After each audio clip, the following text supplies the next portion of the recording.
Hello accounts people, now for the pivotal task. By and large, on the Sage exam, if your bank reconciles correctly, you must have got so many items, so many transfers correctly, you probably have passed. So this is our task 12. There's another couple of tasks we'll look at later, just odd little bits we'll worry about on a different date. And we've got a bank statement printed out for us, of course, in the bank's format, and we need to reconcile it. So under bank, option, reconcile, and I've got the wrong one highlighted. You can't reconcile the petty cash, but you can reconcile the current account. So what we need to put in is the end balance that belongs to the bank statement. So very similar to what we'd be doing manually. The date's right, and then before we do anything else, you would expect at that point to see charges and interest earned. So we've got some bank interest. It's a very friendly bank to get that much out of them. Date is actually the 28th, that one. So put that one in, and we need an income account. So 4,000 something for income, commissions, royalties. There isn't one actually, quite annoying for bank interest. So we'd probably better change one, or for the moment we'll just use miscellaneous income. T2 will do fine. There's no account charges, just watch out for that one.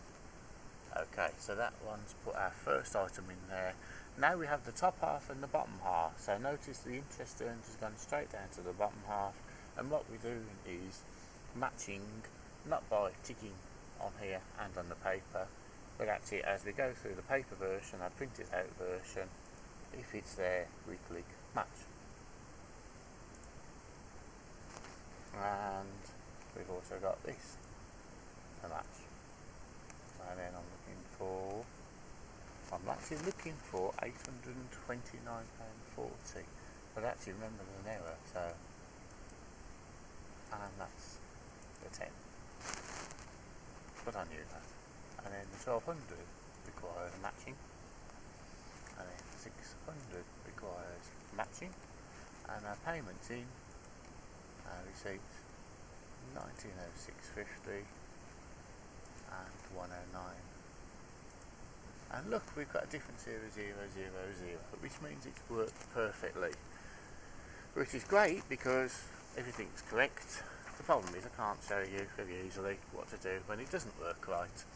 So I have various options, one of which is to save once with a difference of 0, and come back to it once I've made my correction. So had I forgotten to post it, or if I've got lots of work to do, I might go out of it, save it as it is, and then pick it up, or I could just cancel it and start again.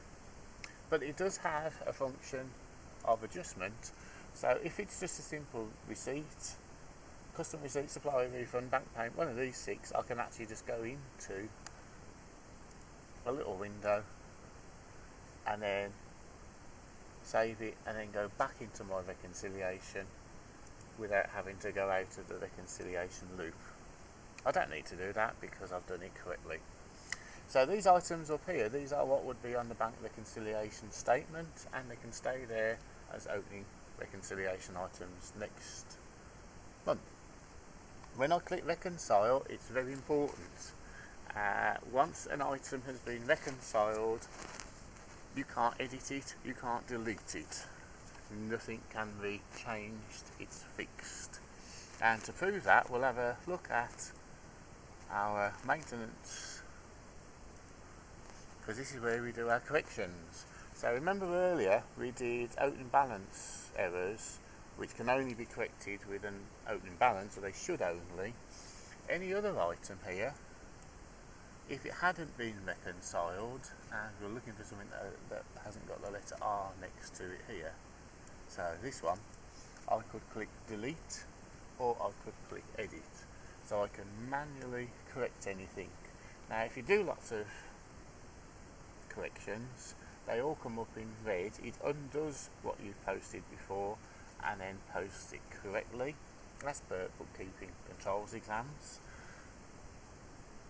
And you've also got to make sure nobody else is working on the system as well, because if you've got multiple operators on the same system, everybody else has to shut down, so have to wait till they go to lunch.